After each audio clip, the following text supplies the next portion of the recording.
Welcome in, everybody. Michigan State Spartans Live. I am your host, Ryan Elke, and I'm excited to bring you another episode here on the Voice of College Football Network. And there's a lot to talk about today because there's actual action today. Fall camp is here, and there's some announcements the football team's been making in the last 15 minutes. We'll touch up on and what the heck's going on with the athletic director search. So there's plenty to talk about here in today's episode. Thank you all for joining. We're live every Tuesdays and Thursdays at 9 p.m. Right here on YouTube, on Michigan State, the VOCFB on YouTube, and the Voice of College Football Facebook page. So whether you're joining there, watching, at a later time, thank you for coming in. If you want to know anything, drop your comments down below, or you can follow me at RyanEL_key on Twitter, and on TikTok is Postgame Walks, and then my last name, Elke, EHLKE. So a lot to get in today. We'll start with the breaking news of what's going on with Michigan State football, because we kind of do have breaking news, as we found out when the rosters were announced. If you're looking at the numbers and just what player numbers each player was wearing, you notice the number one was absent. No player was given that number one, and Pat Fitzgerald explained that nobody is given that number before the season, or on jersey handout day, that the players will vote upon a player who has earned that number, a leader, however they want to quantify it. Well, the votes were casted today at the first day of fall camp, as Alessio described, as just kind of through Google Doc, just submit the name, and our player wearing the number one jersey will be actually a transfer, a man who has not been a Michigan State Spartan for long. That is edge rusher Kenny Soares Jr., the edge rusher from NC State. He comes in, and we'll kind of talk about, who we thought was possibly going to be up for that number, because Jordan Hall kind of spoke onto that today. But there's our number one. He will be wearing the number one all season long. I believe just a few minutes ago, Michigan State dropped the video of them handing that number out. I haven't been able to watch the video yet because I was just getting ready for the show here, but it's exciting stuff. We have real tangible things to talk about now. So congrats to Kenny Soares Jr.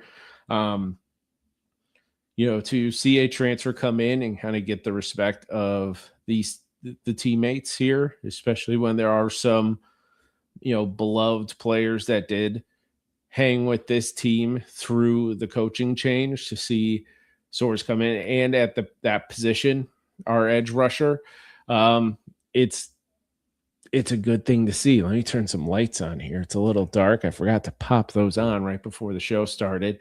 Brighten things up a bit because football is here. So Kenny Soares Jr., he is I don't want to say winner, but he's our number one.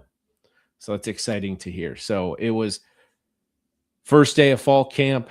I'm sure everyone's been following along on Twitter, kind of seeing the updates, just seeing the videos. And it's great to have football back in our lives. I don't know if you're watching the Hall of Fame game. I think I've watched enough of it to fill the quota of Hall of Fame game type football I want to watch tonight. But, to get to some points here from Michigan State's first day of fall camp, had to rely on some other people. Was not able to make it up to East Lansing today. Was up, I was, at home taking care of some other things. But Jacob Katsunika from Michigan State Spartans on SI, he kind of pointed out some things that I thought were of note. One thing is that we've talked a lot about this offensive line.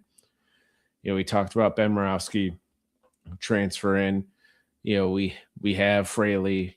Connor Moore is still here. And one of the notes from Katsunika is that, Connor Moore was was getting some work on the left side of the line. As we know, last year, Connor Moore did have to switch around a bit due to just basic, injuries and inavailability. But with Morawski here, we are expecting Connor Moore, hopefully, not to get much work on the left side. But this is just a training camp thing. You want, especially your offensive line, to be able to move around in case injuries do happen. And from what Katsunika was saying about the drill, it was just a 3-man offensive line drill. So it was a center, guard on each side, but Connor Moore still getting some work in on that left side. But I believe he will be day one right tackle, as Morawski will be day one left tackle. And we know Fraley will be day one center, as Pat Fitzgerald actually did announce Fraley at Big Ten Media Days that he will be the center. So nice to see. It's just nice to know that Connor Moore's getting some work on the left side. Last from Katsunika, you pointed out just at the tight end position, Jaden Savory and Brendan Parashek were kind of getting the first team reps at tight end, and that Savory was looking really good. The second-year tight end had a really good day. Katsunika does follow up that they were the first 2 tight ends getting reps during the first few drills. It was followed up with Kai Rios and true freshman Eddie Whiting were kind of the next group. Now, we don't know if that's, the order of the depth chart. It is the first day of fall camp, so we kind of have to take some of these things with a grain of salt as, we figure out just who looks good with pads on and how they're adjusting, because this is all brand new to everyone. With Pat Fitzgerald here as the head coach. So we'll have to kind of monitor as the days go along if what the kind of updates are from this first look. And the last little note from fall camp came from a friend of the show, Emmett Matazowski, that Anello LaFlette, I'm hurting with this name. Lafayette, it was a full go here. Summer camp was back and ready to go, and edge rusher who has that little spark in him. He was all padded up and participating today. So, just great news. No news is great news from Michigan State's first day of fall camp. As we'll dive into the players that did speak after and what Pat Fitzgerald had to say. The fact that these people were there, they're participating, it's all great news. So nice. Those were kind of the highlights from, the different people I know up there, what they were posting out of what kind of stood out. So it's just good. Lafayette's back. Connor Moore is working on the left side, and Savory and Parashek were the first 2 tight ends to kind of get work out of those drills. So that kind of goes to the news and notes. I want to thank everyone for joining us here, Michigan State Spartans Live, Voice of College Football Network. I'm your host, Ryan Elke. First day of fall camp. Now I want to dive into, kind of that post-game media. I was able to watch, what Michigan State provided, Pat Fitzgerald speak. And I don't want to say it's a rerun of Big Ten Media Days, but it was the same people. It was Pat Fitzgerald, and then coming up to the podium, it was Alessio, it was Jordan Hall, it was Nakai Martinez. So drop in your comments also. Drop in the comments if there's anything you guys want to talk about after we kind of dive into what these guys said. There was a little bit of an athletic director update, nothing to be announced, but we are getting some news of interviews. And so we could possibly be seeing an announcement on that soon. We'll dive into who's kind of been looked at and who's the favorite. So, but Pat Fitzgerald was speaking at the media today. And of course, kind of the highlight of it was the players are staying in dorms for fall camp, staying right across from the football facility, kind of trying to help create that chemistry, kind of cut the nonsense out. He said he took the car keys away, took the scooter keys away, that that they're here to focus on football, kind of build that chemistry that this team needs, because when you're bringing in 50 plus transfers, you need to get acclimated quick. And what's the best way to do it other than Falk or living in the dorms? So that was a fun note. But other things he talked about when talking about practice, that things look very sloppy, and that's what you'll expect first day of fall camp. That just things need to tighten up, and they say it looks sloppy all around, from players to coaches. Just more of getting back into that mindset, getting into this new schedule, and that everything needs to just run on like that game tempo, is getting those players up to game tempo in practice. So I can't remember if it was him or Alessio said, like, your first drill ended and it's no water. Like, I know Fitzgerald said this. He goes, I had to teach him how to take a correct water break, because it was, hey, this drill's done, get to the next drill, get to the next drill, get to the next drill. And that after these drills, then you had your water break, which Alessio, I know, did say it's like kind of reminded him of like halftime was like the water break. Another thing Fitzgerald talked about was just, creating more discipline and being more disciplined, and talked about like even like picking up trash, after practice, picking your water bottles up, saying, you don't know if, a top recruit's rolling by, or the athletic director, the president, like donors, like you don't know. And so you want to keep things, looking as when you got here. Simple, basic stuff, which I don't know if I want to look too far into it and just like, hey, were some of these things not happening with Jonathan Smith? Like, especially last year, I know we kind of heard the stories of certain players kind of, not being the most disciplined as the season went on. So is this kind of a hint at maybe the players that were returning, maybe these players that came from different situations, that this was not the standard? But Pat Fitzgerald's trying to set that discipline standard. He even said, like, hey, even when it comes to having your tail tucked out, your t-shirts out of there, everything, just discipline, just making sure we're all on the same page at all times.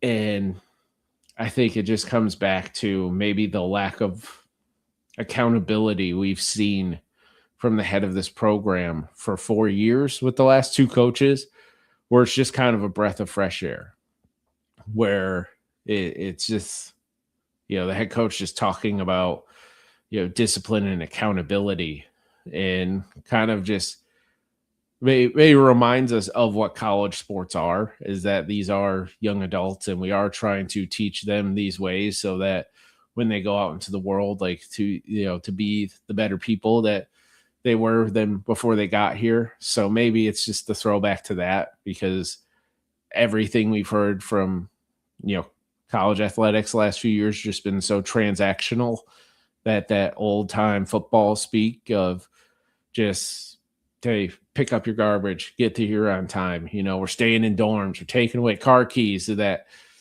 it's just kind of a little refreshing to kind of get that old school vibe back to Michigan State football. It may just to college athletics in general, just to kind of have that feel like that, like, all right, we're back. Because I don't want to dive too much into what college athletics has turned into, because we kind of touched on that in the last episode, but it was nice to just have that feeling again. So Fitzgerald talking about creating that discipline for this team, just made me feel good. And then Fitzgerald did highlight two people at the end, because he's like, I want to highlight some young people. The question was asked, who who stood out to him today. So he's like, I want to point out some young people. So he put out Adam Shaw, Cam Stodgel, who said he looked like they were up about 15 pounds at least. He's like, they look actually like Big Ten linebackers now. He gave a lot of credit to the strength team for what they did during the summer. Fitzgerald did. Just like, hey, they came ready. He goes, yes, practice was sloppy. That is what it is. We'll work on that. But they were locked in. It looked like they came in like that. They were part of the summer program. And like, that's good to hear that, everyone came in at least as we hear now, in shape and ready to practice. So we're going to touch on the players next. And the first player I would touch on is Nakai Martinez, who's also at Big Ten Media Days. But it was interesting to hear what he was having to say, because last year he was not healthy coming into fall camp. So he was just excited and ready to play. Talked about dealing with the injuries last year and how it was a blessing and a curse, because he said he ran of his senior year of high school. I believe he said he tore his ACL his senior year, missed pretty much the whole season, got to play the last game. And he's like, that's kind of how last year went for me. But Martinez talked about also being able to graduate last December. Because of the injury, he was able to put a little more focus on school and graduate. And now he can put a touch more focus in football. And, in the dorms, he's living with his brother. As they're staying in the same room. He goes, we've never shared a room before, but obviously we've been in the same house. And he said that, there's times that we also didn't live together, but you don't get that time back. So to, have that, this time together is something that he'll cherish on. And another kind of anecdote he told of just what it meant to be a Spartan, of just, he's like, yeah, it's like a lot of people take pride, wearing, being Michigan State Spartan. He goes, I go to McDonald's, I'm wearing, MSU t-shirt, and, they're talking me up and, yelling go green. And he goes, to be a part of this, something special. So it was nice to hear Nakai Martinez kind of tell those anecdotes, and then kind of the echoing of what the defensive players have said is with Joe Rossi coming back is the reason they're back here. With Rossi having a more open role, because I don't believe this year he's tied to a position room. So Martinez says he liked that Coach Rossi has been able to move around a lot during practice today and kind of be everywhere and kind of have that loud voice instead of having to focus in on a position group. Rossi said that was part of the plan for this year, is to have Rossi kind of move around and be more vocal around, where, Max Bulla is going to be, with the linebackers a lot more. Joe Rossi can, be the eyes and ears over the rest of the defense throughout practice and kind of have more say. So it sounds like Martinez and then Jordan Hall, who we'll talk about next, have a lot of respect for Joe Rossi. Jordan Hall said like that was, a big reason why he stayed. It was because Rossi was going to be retained, and that if he were to leave, he didn't really want to change systems that he was in, which is understandable, being, your senior year. You don't want to have to learn something new, especially if you're trying to make the NFL. You don't want to kind of be fish out of water for this big moment. Another thing Jordan Hall really talked about, and Lindsey Huddleton, who got the first question on everyone, but he's a great guy. He's a sports psychologist. He was asking like, what did Jordan Hall do during this offseason? And Jordan Hall said that he was mentally, spiritually, he goes, I got to be more free. He goes, I feel more free now. And diving into it, he goes, I don't mean as a football player, as a student, that, as a person, spiritually, physically, emotionally, I just feel more free. That there's no moment that really tied him to that revelation. It was just more of, I think, just that's how he wanted to grow as a person, is, and that's what kind of what Jordan Hall was really hammering home, was just, I think, being in a better mental spot. And you can kind of understand, with especially what Jordan Hall has been through these last 4 years at Michigan State, coming in with Mel Tucker, that whole saga, then, Jonathan Smith coming in and your playing time, you know, mixed around. And then last year with all the injuries he had, like, that's a lot of baggage to carry on while you're just trying to play football. So for him to feel more free is a great feeling. So we got some comments here. You got the Michigander 1212, who's with the Michigan Wolverines voice of college football community. So we'll be talking to them throughout the season as we get close to the game. So we're going to hide that picture real quick, though, because we don't need those colors on this screen. And, of course, we'll follow it up with a Go Green from my father, John Elkey, 926. So thank you for your comments. You're watching Michigan State Spartans Live here on the Voice of College Football Network. Just talking about Jordan Hall kind of being in a better space mentally coming into the season. And he also did a little nugget. He said, he was saying a lot of like, yeah, with this being my last year, Then he also said, well, with the new 5-5, rules taking place, I don't know what my next year plan is. So I don't know if, coming back here or, moving on, like that. I haven't thought that through yet. So it's something to kind of keep in the tickler file as the season ends and we see what Jordan Hall's decision will be. I think everyone, of course, would love Jordan Hall to stay in the green and white as long as he pleases. That's something we're not gonna we're not gonna push him away, because this also isn't the basketball team. We did touch on that Tuesday with Jackson Kohler officially moving on. Tom Izzo saying Cam Ward's going to be our starting power forward. Of course, we had Jackson Kohler's dad make a great statement.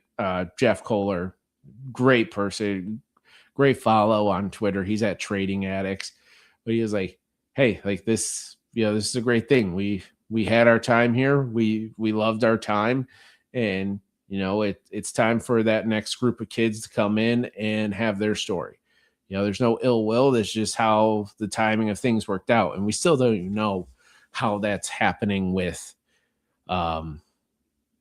With these 2022 classes, we don't know what exactly is going to go on. So Michigan State's going to move on from Jackson Kohler, but that's enough. That's enough basketball talk because football is back. So lastly, our person to speak was the quarterback, Alessio Milievich, talking about just being a leader. His growth of being a leader with the steps he kind of took in the offseason to be more vocal and kind of echoing Coach Fitzgerald's sentiment of how this wants to be a player-run team, but coach-led. He's just like, yeah, the coaches can set us up and put us in the spots all they want, but when we get there on the field, the coach is on the sideline. So it's up to me to be the leader and put everyone in the spot they need to be and take responsibility.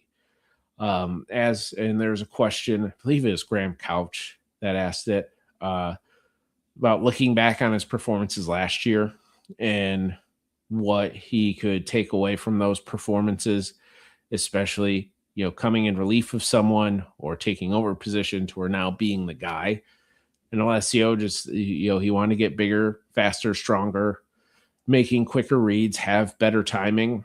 And then, that evolved into, taking those big hits that he did last year.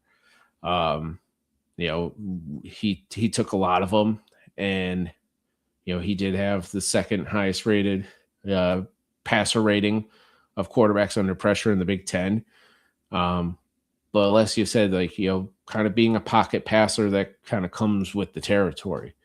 But also when working with better, trying to get better with his timing, making quicker reads, that can help hopefully alleviate some of those hits that he is taking to kind of get out of those positions. So it was nice to kind of see Alessio kind of talk about his experience last year and, the steps he looked to improve coming into this season. And then talking about offense coordinator Nick Sheridan's scheme. He's like, I'm not going to get too specific. He goes, I don't want to give anything away. He says, I just think Nick's scheme is very quarterback friendly. So it's nice to hear. Nice to hear day one. But of course, Alessio's been, diving into that playbook ever since Sheridan's, been on campus. So we hope Alessio's ready to go. Sounds like he's ready to go. He also gave big compliments to the wide receiver room. He's like, hey, everyone was making plays out there. So it was, but what do you expect your number one quarterback to say day one of fall camp? But it's great to have Michigan State football back in our lives, real tangible things to talk about. Just went over what Pat Fitzgerald, Alessio Miljevic, Jordan Hall, and Nakai Martinez said. Before we get out of here, there are some quick athletic director updates. So Jim Camperoni from Spartan Mag, he was kind of giving an update on the athletic director search. So if you are a member of Spartan Mag, go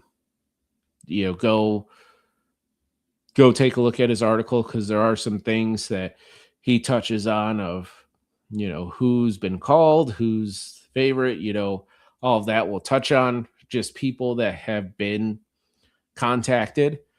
We do know that, current interim athletic director, John Palumbo, has been, he is a candidate. He is a current candidate.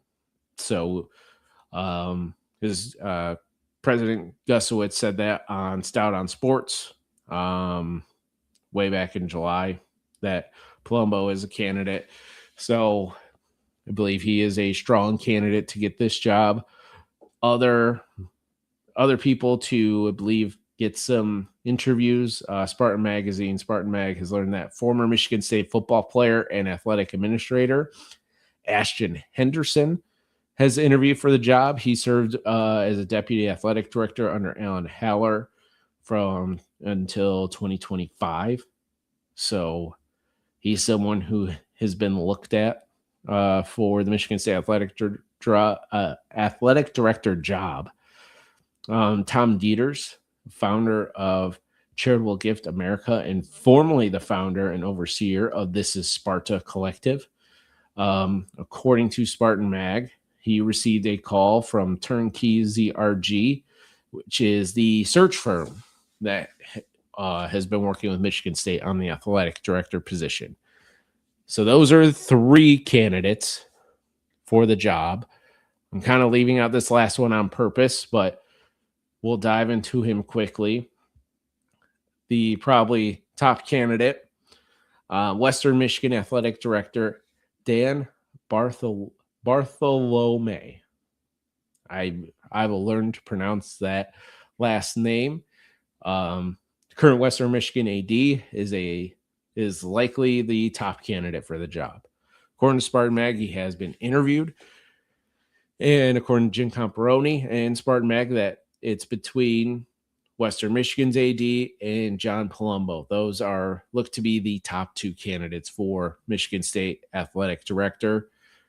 Spartan Mag kind of also touched on, if Bartholome would get the job, of who he may bring along, to Michigan State if he does accept the job. So that's something to keep an eye out here, an ear to the ground coming up, because it sounds like things will be announced soon, hopefully. Because now that we know that, interviews have been held, we have a candidate list that has been put together.